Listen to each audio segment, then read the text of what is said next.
नमस्कार, स्वागत है आपका सत्यहिंदी.com पर। मैं हूं नीलू व्यास और एक बार आपके साथ फिर से जुड़ रही हूं आपके पसंदीदा कार्यक्रम सुनिए सच के साथ, जहां पर हम लेकर आते हैं आपके लिए दिन भर की 5 बड़ी खबरों का विश्लेषण। और इसके पहले कि इस वीडियो की शुरुआत करूं, एक छोटी सी गुजारिश है आपसे कि आज के समय में स्वतंत्र पत्रकारिता करना बहुत मुश्किल हो गया है। इसलिए इस वीडियो के डिस्क्रिप्शन बॉक्स में जाएं, उसमें एक लिंक है, उस लिंक को क्लिक करें और सत्य हिंदी की सदस्यता लें। हमें आप भुगतान भी कर सकते हैं, इससे आपको निष्पक्ष खबरें मिलेंगी और हमें आपका समर्थन मिलेगा। और सत्य हिंदी का ऐप भी आ चुका है, उसे आप गूगल प्ले स्टोर से डाउनलोड कर सकते हैं। तो चलिए शुरुआत करते हैं सुनिए सच की, क्योंकि आपको जानना चाहिए सच। लेकिन नजर डालते हैं पहले आज की सुर्खियों पर। वैक्सीन की कमी, अस्पतालों में लगे नोटिस, वैक्सीन उपलब्ध नहीं। लॉकडाउन के डर से फिर से वापस लौटने लगे प्रवासी मजदूर। ब्रिटेन में एस्ट्राजेनेका की वैक्सीन और खून के थक्कों के बीच मिला लिंक। और महाराष्ट्र में आसमान पर सियासी पारा, बीजेपी बोली 2 मंत्री और देंगे इस्तीफा। और ममता बनर्जी को चुनाव आयोग का नोटिस, नरेंद्र मोदी को क्यों नहीं, ये बड़ा सवाल।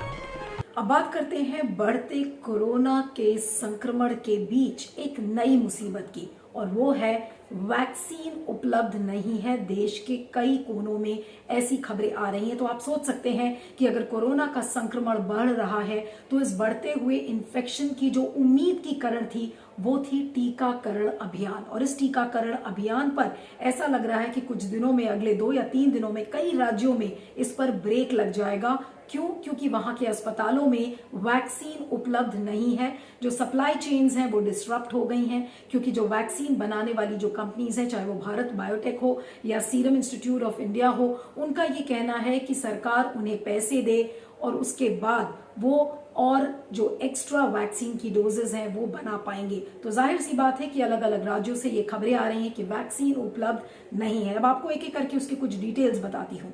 उड़ीसा के जो मुख्यमंत्री हैं नवीन पटनायक, उन्होंने स्वास्थ्य मंत्री को चिट्ठी लिखी है और कहा है कि उनके 700 वैक्सीनेशन सेंटर्स बंद हो चुके हैं। और आपको बता दें कि 1400 यूनिट्स वहां पर फंक्शनल यूनिट्स थी, जहां पर 700 बंद हो चुके हैं। उन्होंने कहा कि उन्होंने स्वास्थ्य मंत्री को चिट्ठी लिखी और उन्होंने कहा है कि लगभग 5.5 लाख डोजेज सीरम इंस्टीट्यूट की जो कोविशील्ड वैक्सीन है उसके बचे हैं और आने वाले दिनों में जाहिर सी बात है कि वहां पर वैक्सीन उपलब्ध नहीं होगा। उसी तरीके से गाजियाबाद से खबरें आ रही हैं कुछ हॉस्पिटल्स की, जहां पर लोगों को वैक्सीन अवेलेबल नहीं है और उन्होंने कहा है कि हॉस्पिटल्स ने नोटिस लगा दिया है कि यहाँ पर वैक्सीन उपलब्ध नहीं है। उसी तरीके से आपको बता दें कि छत्तीसगढ़ से भी ये खबरें आ रही हैं। छत्तीसगढ़ के जो स्वास्थ्य मंत्री हैं टीएस सिंहदेव, उनका भी यही कहना है कि हम ब्लेम गेम में यहाँ पर इंडल्ज नहीं कर रहे हैं, हम आरोप नहीं लगा रहे हैं केंद्र सरकार पर, लेकिन वाकई में इस समय वैक्सीन की किल्लत है और वैक्सीनेशंस इससे रुक जाएंगे, ऐसा उनका कहना है। अब आपको बताते हैं कि जो 2 कंपनीज हैं, सीरम इंस्टीट्यूट और जो भारत बायोटेक, जो कि भारत में वैक्सीन देती हैं, तो आपको बता दें कुछ अभी तक के जो आंकड़े हमारे सामने आए हैं। 2 कंपनीज बनाती हैं, लेकिन इस समय जो भारी किल्लत है वो 6 राज्यों से पता चल रही है, महाराष्ट्र, छत्तीसगढ़, हरियाणा, आंध्र प्रदेश और तेलंगाना, जिन्होंने वैक्सीन के किल्लत की कंप्लेन्स किए हैं। अब आपको बता दें कि केंद्र सरकार ये कह रही है कि जितने भी राज्यों से ऐसी शिकायतें आ रही हैं वो जबरदस्ती के ब्लेम गेम में इंडल्ज कर रहे हैं और ध्यान भटकाने की कोशिश कर रहे हैं, जबकि इनका पूरा ध्यान इस समय कोविड वैक्सीनेशन ड्राइव पर होना चाहिए। तो ये जो एक कमेंट आया है डॉक्टर हर्षवर्धन की तरफ से, ये बहुत ही इंसेंसिटिव माना जा रहा है कि एक ऐसे समय में जब जितने भी राज्य हैं वो भरपूर तरीके से कोशिशों में लगे हुए हैं कि वैक्सीनेशन हो, टीकाकरण हो, ताकि कोविड का जो इन्फेक्शन है वो ना फैले, और ऐसे में इस तरीके का कमेंट एक बहुत ही असंवेदनशील कमेंट माना गया है। महाराष्ट्र आपको बता दें कि इस समय जो संक्रमण के जो आंकड़े आ रहे हैं उसमें सबसे ज्यादा आगे है और उनको 7.5 लाख डोजेज मिल चुकी हैं। यूपी को 48 लाख डोजेज मिली हैं, एमपी को 40 लाख, गुजरात को 30 लाख। तो ऐसे में जो राजेश टोपे हैं, जो स्वास्थ्य मंत्री हैं महाराष्ट्र के, तो उनका ये कहना है कि जो महाराष्ट्र में सबसे ज्यादा संक्रमण है तो महाराष्ट्र की डोजेज को इतनी कम डोजेज क्यों दी गई हैं, तो ये भेदभाव नहीं तो और क्या है। इन तमाम तरीके की बातें सामने आ रही हैं। लेकिन अब सवाल ये उठता है कि भारत ने ग्रांट में कितनी वैक्सीन दी हैं। ग्रांट में लगभग 1.05 करोड़ वैक्सीन को ग्रांट में दिया है। कितनी बेची हैं व्यापार के तौर पर, करीब 3.5 करोड़ वैक्सीन, और लगभग 1.8 करोड़ वैक्सीन WHO की कोवैक्स फैसिलिटी को दिया गया था। तो अब अगर आज वैक्सीन की किल्लत हो रही है तो जो वैक्सीन की जो पूरी नीति है आज उस पर सवाल खड़े किए जा रहे हैं कि जो अभी तक जो हम प्राथमिकता दे रहे थे जो समूह ग्रुप्स थे, जो कम्युनिटी ग्रुप्स थी, उनको हम प्राथमिकता दे रहे थे कि उनको वैक्सीनेशन होगा, जैसे कि जो फ्रंट लाइन वर्कर्स हैं, सीनियर सिटीजन्स हैं, और जो अबव 45 के जो कोमॉर्बिडिटी वाले जो लोग थे, उनके हिसाब से प्राथमिकता तय थी। तो क्या अब वैक्सीन की जो किल्लत शुरू हो गई है और बढ़ते हुए इन्फेक्शंस को देखते हुए, तो क्या अपनी जो प्राथमिकताएं हैं और जो वैक्सीन की जो पॉलिसी है उसमें क्या बदलाव आएगा? क्योंकि एक जो विशेषज्ञ जिस बात को कह रहे हैं कि अब कंटेनमेंट जोन्स के हिसाब से प्राथमिकता दी जाए कि अगर जिस कंटेनमेंट जोन में ज्यादा लोग कोविड पॉजिटिव पाए जाते हैं तो उस इलाके के सभी लोगों का टीकाकरण हो। तो अब देखना ये होगा कि किस तरीके की पॉलिसी में बदलाव आता है। लेकिन अभी तक जो वैक्सीन डिप्लोमेसी थी भारत की वो बहुत शानदार मानी जा रही थी, लेकिन अब क्या वैक्सीन की किल्लतों को देखते हुए लगता है, और जिस तरीके के सवाल आम आदमी पार्टी ने खड़े किए कि आपने और देशों में तो वैक्सीन भेज दी लेकिन यहाँ पर आपके लोगों के लिए वैक्सीन नहीं है, तो सवाल ये उठता है कि क्या सरकार अब दिशा निर्देश देगी कि जो 2 कंपनीज हैं वो अपना प्रोडक्शन बढ़ाएं। फिर दूसरा एक सवाल ये उठता है कि भारत बायोटेक और सीरम इंस्टीट्यूट ही ऐसी 2 कंपनीज हैं जो भारत में वैक्सीन बना रही हैं। स्पुतनिक ने अपना इंटरेस्ट शो किया है और फाइजर को अभी अप्रूवल नहीं मिली है। तो क्या मार्केट में अब और प्लेयर्स आएंगे ताकि इस शॉर्टेज को खत्म किया जा सके? और सबसे बड़ा सवाल यह है कि अगर शॉर्टेज थी तो सरकार इस शॉर्टेज को उजागर क्यों नहीं कर रही थी, उसको क्लियरली लेकर बोल क्यों नहीं रही थी, और उसके लिए क्या सरकार प्रिपेयर्ड नहीं थी? ये तमाम बड़े सवाल इस समय खड़े हैं। लेकिन हाँ, जो वैक्सीनेशन ड्राइव है, जो टीकाकरण का अभियान है, उसमें एक तरीके का ब्रेक लग सकता है अगर जल्द से जल्द इस वैक्सीन के स्टॉक को रिप्लेनिश नहीं किया गया। इस पर आपका क्या सोचना है? फीडबैक दीजिएगा, मैं आगे चलती हूँ।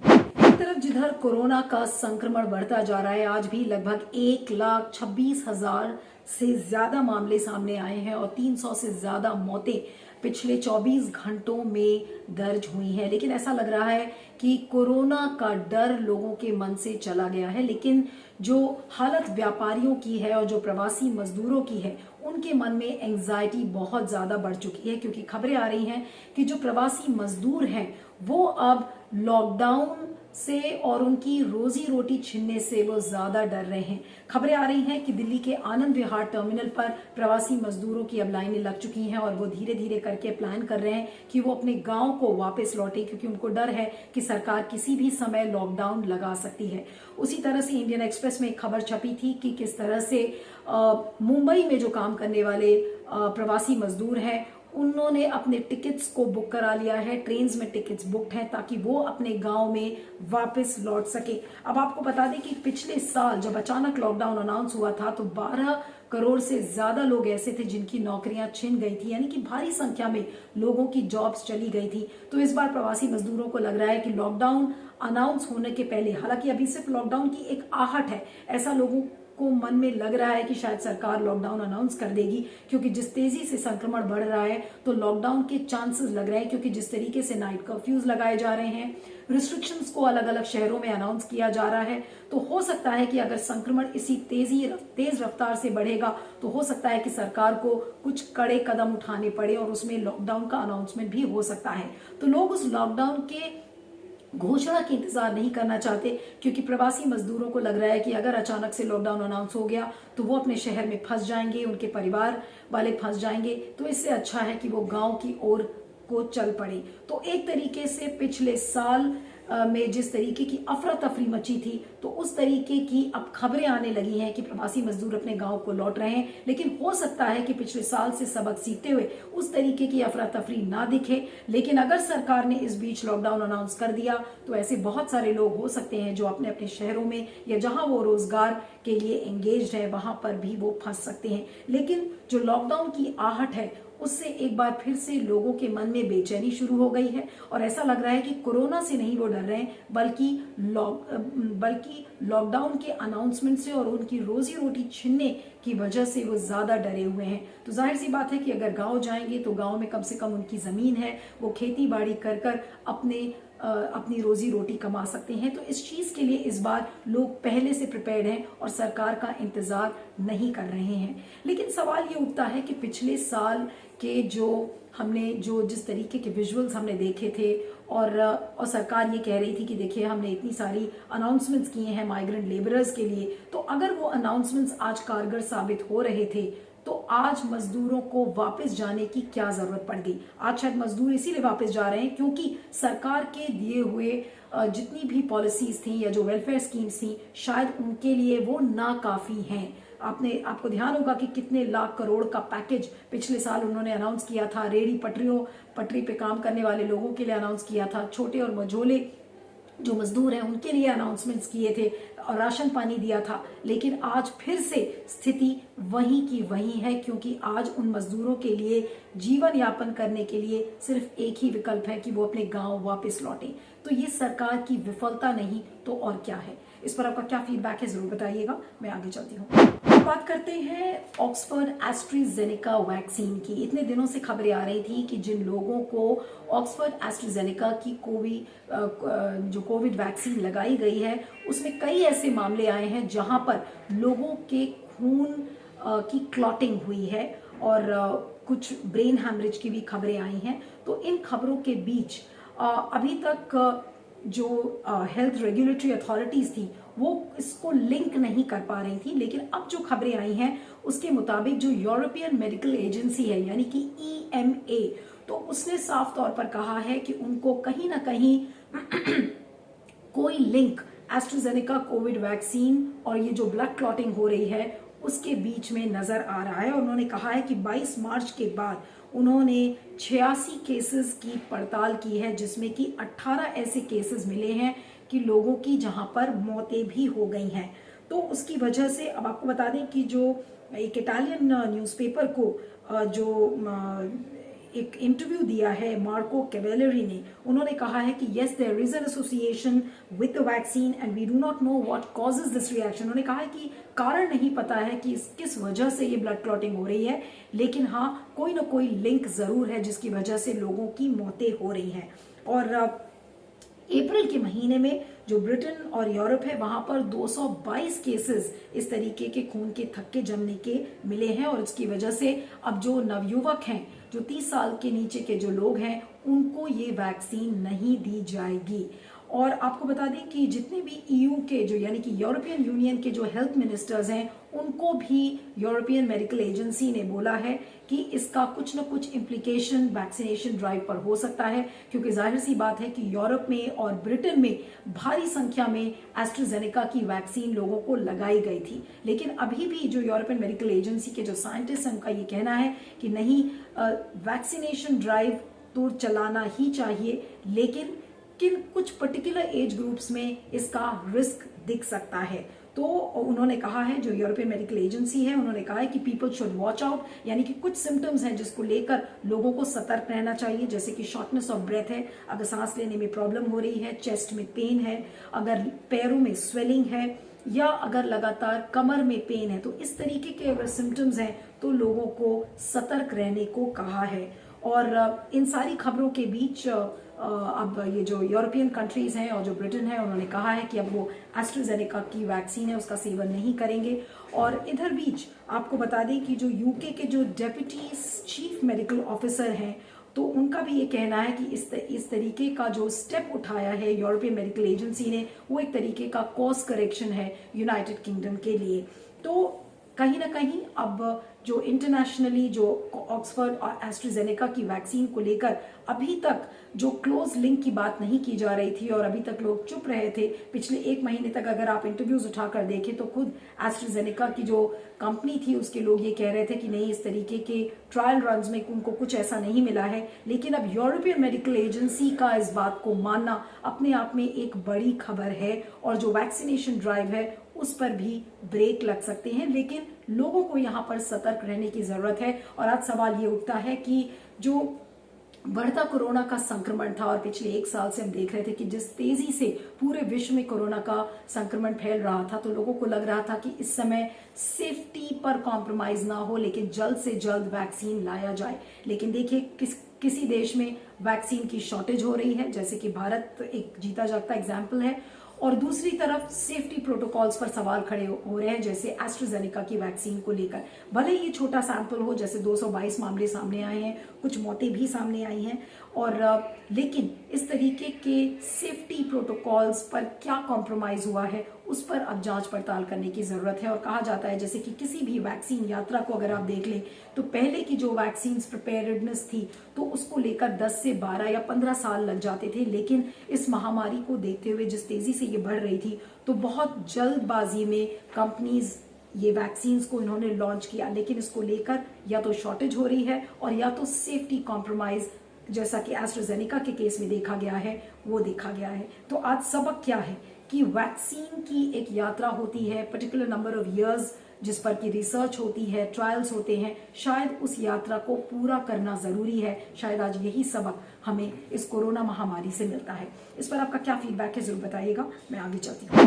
अब बात करते हैं महाराष्ट्र के सियासी पारा की। जी हाँ, लगातार इतने महीनों से जो हम खबरें आपको बता रहे थे कि बीजेपी, खासकर जो स्टेट लीडरशिप है बीजेपी का, वो बार बार कोशिश करता है कि इस तरीके का इशू उठाया जाए ताकि लॉ एंड ऑर्डर सिचुएशन को क्रिएट करे, ताकि राष्ट्रपति शासन लगाया जाए। और इसको एक नहीं, बीजेपी के जो महाराष्ट्र बीजेपी के कई नेता इस बात को बोल चुके हैं। अब जो महाराष्ट्र बीजेपी के जो चीफ है चंद्रकांत पाटिल, तो उन्होंने एक और मिस्ट्री क्रिएट कर दी है। उन्होंने कहा है कि अभी आप देखिएगा महाराष्ट्र विकास अघाड़ी सरकार से 2 मंत्री और रिजाइन करेंगे। उन्होंने एक बात और कहा है कि Maharashtra is a fit case for president rule. और ये बात ठीक एक दिन बाद आई है जब सचिन वाजे की एक चिट्ठी सामने आई है जिसमें उन्होंने कहा है कि अनिल देशमुख ने उनको 2 करोड़ रुपए कहे थे देने के लिए to continue in the police service, यानी कि अगर पुलिस की सर्विस में बने रहना है तो आप 2 करोड़ दीजिए। ऐसा सचिन वाजे की चिट्ठी में दावा किया है कि अनिल देशमुख ने उनसे ऐसा कहा था। उसके बाद चंद्रकांत पाटिल ने अनिल परब का भी नाम लिया है। अनिल परब शिवसेना के मंत्री हैं, ट्रांसपोर्ट मिनिस्टर हैं, ट्रांसपोर्ट का पोर्टफोलियो उनके पास है, और कहा जा रहा है कि उनको भी शायद अब जल्दी ही रिजाइन करना पड़ सके, क्योंकि अनिल परब के खिलाफ ये आरोप लग रहे हैं कि उन्होंने कॉन्ट्रैक्टर्स से पैसे इकट्ठे करने की बात उनके खिलाफ आ रही है। तो हो सकता है कि चंद्रकांत पाटिल ने कहा है कि हो सकता है कि जो ये अनिल देशमुख का जो पूरा मामला है, जिस तरीके से उसकी पड़ताल चल रही है, तो हो सकता है कि अनिल परब के जो केस है वो अनिल देशमुख के साथ क्लब कर दिया जाए। तो यानी कि जो बार बार जो महाराष्ट्र बीजेपी ये बात कह रही है कि नहीं, किस तरीके से राष्ट्रपति शासन लगाने की जरूरत है, लॉ एंड ऑर्डर की सिचुएशन को क्रिएट किया जा रहा है, तो एक तरीके से जो सियासी पारा है महाराष्ट्र का वो बिल्कुल गर्म हो चुका है। अब आपको बता दें कि चंद्रकांत पाटिल ने कुछ बातें और भी कही हैं। उन्होंने कहा है कि बार बार जो राज्य सरकार है वो सेंटर को ही ब्लेम करती है, तो अगर बार बार सेंटर को ही ब्लेम करती है तो जो राज्य का शासन है उसे आप केंद्र सरकार को ही क्यों नहीं देते। बार बार वो इशारा इस बात का कर रहे हैं कि राष्ट्रपति शासन लगाया जाए। फिर उन्होंने अनिल देशमुख के लिए भी कहा है कि अनिल देशमुख एक बहुत बड़े हिपोक्रेट हैं, क्योंकि पहले उन्होंने रिजाइन किया और फिर अगले दिन वो सुप्रीम कोर्ट चले गए। साथ में उन्होंने ये कहा है कि सचिन वाजे के लिए कि ये वही महाराष्ट्र विकास अघाड़ी की सरकार है जिसने सचिन वाजे को इतना एग्रेसिवली डिफेंड किया बजट सेशन में कि 9 बार बजट सेशन को एडजर्न किया गया, और अब सचिन वाजे में उन्हें सारी गड़बड़ियां नजर आ रही हैं। तो कुल मिलाकर चंद्रकांत पाटिल जो महाराष्ट्र के बीजेपी चीफ हैं वो खुले शब्दों में कह रहे हैं कि अब राष्ट्रपति शासन लगा देना चाहिए। ऐसा देवेंद्र फडणवीस जो पूर्व मुख्यमंत्री हैं उन्होंने भी कहा है। लेकिन सवाल उठता है कि क्या इस लॉ एंड ऑर्डर की सिचुएशन को क्रिएट किया गया है। क्रिएट करने का मेरा मतलब है कि क्या इस सिचुएशन को उकसाया गया है। ये तमाम इस समय बड़े सवाल खड़े हैं। लेकिन इस पूरी प्रक्रिया के बीच इस समय अगर किसी संस्थान की विश्वसनीयता खोई है तो वो है वहां के राजनेताओं की और साथ में पुलिस के महकमे की, चाहे वो परमवीर सिंह हो चाहे सचिन वाजे हो, तो संस्थानों की विश्वसनीयता खोई है। साथ में एक सवाल और खड़ा होता है कि जो संघीय ढांचा है जिसका उल्लेख संविधान में ठीक तरीके से किया गया है, उस संघीय ढांचे पर प्रहार करने से बीजेपी ऐसा लगता है कि बिल्कुल बाज नहीं आती। उसे इस संघीय ढांचे का सम्मान नहीं है और एक लॉ एंड ऑर्डर की सिचुएशन को क्रिएट करके बार बार ये कहा जा रहा है कि महाराष्ट्र में राष्ट्रपति शासन लगाया जाए। तो जितने सवाल आज महाराष्ट्र विकास अघाड़ी सरकार के ऊपर खड़े होते हैं, उतने ही सवाल सवालों के कटघरे में बीजेपी भी खड़ी है और आरोप और प्रत्यारोपों का दौर जारी है। लेकिन सच्चाई क्या है एग्जैक्टली ये भी किसी को पता नहीं है। अब मामला कोर्ट में चल रहा है, सीबीआई की जांच भी चल रही है, तो उसमें क्या कुछ निकल कर आता है। लेकिन इस बीच अगर राष्ट्रपति शासन लग जाता है तो जो बीजेपी की जो एक कामना थी वो शायद पूरी हो जाएगी, लेकिन उससे विश्वसनीयता बहुत ज्यादा खोती है और जो संघीय ढांचे पर प्रहार है, जैसा मैंने आपको कहा, तो वो चीज सामने निकल कर आ सकती है। लेकिन क्या कुछ होगा ये अभी एक बड़ा रहस्य बना हुआ है। इस पर आपका क्या फीडबैक है जरूर बताइएगा। मैं आगे चलती हूँ। अब बात करते हैं पश्चिम बंगाल के सियासी पारे की, जहां पर आपको याद होगा कि अभी थोड़े ही दिन पहले ममता बनर्जी जब तारकेश्वर में एक रैली कर रही थी तो उन्होंने वहां पर माइनॉरिटी वोट बैंक से कहा था कि सबको एकजुट होना चाहिए। और उसी दिन कूच बिहार की जो एक रैली थी उसमें प्रधानमंत्री नरेंद्र मोदी ने कहा था और किसी और अंदाज में कहा कि अगर मैं ये कहूं कि हिंदू एकजुट हो जाए तो मुझे चुनाव आयोग नोटिस दे देगा। तो उसका नतीजा ये हुआ कि चुनाव आयोग ने प्रधानमंत्री नरेंद्र मोदी को नोटिस नहीं बल्कि पश्चिम बंगाल की मुख्यमंत्री ममता बनर्जी को नोटिस दिया है और उन पर आरोप लगे हैं कि वो धर्म के आधार पर वोट मांग रही थी, नफरत फैलाने का काम कर रही थी और इस तरीके के तमाम आरोप ममता बनर्जी पर चुनाव आयोग ने लगाए हैं और उनको नोटिस दिया है। लेकिन सवाल ये उठता है कि अंदाज अलग अलग था। ममता बनर्जी ने खुले शब्दों में इस बात को कहा कि जो माइनॉरिटी वोट बैंक है वो एकजुट हो जाए, आप अपने वोटों को बंटने मत दीजिए, जैसा तारकेश्वर रैली में कहा था। लेकिन प्रधानमंत्री नरेंद्र मोदी ने सीधा चुनाव आयोग को ही ले लिया और कहा कि अगर मैं ऐसे नहीं बोलता, उन्होंने भी बात हिंदुओं को एकजुट होने की कही, लेकिन उन्होंने वो बीच में चुनाव आयोग को लेकर आ गए। आज सवाल ये उठता है कि ये चुनाव आयोग का क्या दोहरा चेहरा नहीं है। अगर आप नोटिस आज ममता बनर्जी को दे रहे हैं तो आपने प्रधानमंत्री नरेंद्र मोदी को नोटिस क्यों नहीं दिया? सिर्फ इसलिए क्योंकि उन्होंने चुनाव आयोग का उल्लेख कर दिया अपनी स्पीच में। तो ये कहीं ना कहीं लोगों के मन में इसको लेकर डाउट भी आता है कि प्रधानमंत्री नरेंद्र मोदी ने भी वोटों की कंसोलिडेशन की बात की, उन्होंने एक पर्टिकुलर वोट बैंक की बात की, लेकिन क्योंकि उन्होंने चुनाव आयोग का बीच में नाम ले लिया तो चुनाव आयोग ने उनको नोटिस न देकर बल्कि पश्चिम बंगाल की मुख्यमंत्री ममता बनर्जी को दिया है।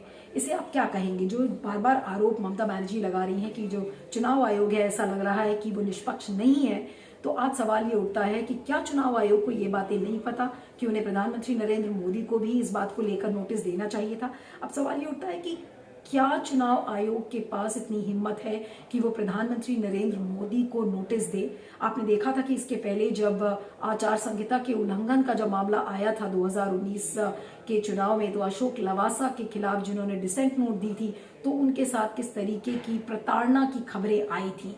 तो शायद चुनाव आयोग प्रधानमंत्री नरेंद्र मोदी को नोटिस न देकर कोई चांस समय नहीं लेना चाहता है। लेकिन फिलहाल जो चुनाव आयोग है उसकी विश्वसनीयता पे इस समय सवाल खड़े हो रहे हैं और एक दोहरा चेहरा इस समय चुनाव आयोग का नजर आ रहा है। और जो बार बार ये बातें कहते हैं कि ऐसा लग रहा है कि आज के समय में बीजेपी की जो केंद्र सरकार है उसमें संस्थानों को खत्म किया जा रहा है, तो आज चुनाव आयोग की निष्पक्षता पर बड़े सवाल इस समय खड़े हो रहे हैं। इस पर आपका क्या सोचना है? फीडबैक दीजिएगा। और सुनिए सच की 5 खबरों में इतना ही। आप मुझे ट्विटर पर फॉलो कर सकते हैं, मेरा ट्विटर हैंडल है @नीलू317। और बने रहिएगा सत्य हिंदी पर और देखते रहिएगा सुनिए सच, क्योंकि आपको जानना चाहिए सच। Thank you so much. Satya Hindi का ऐप डाउनलोड करें गूगल प्ले स्टोर पर।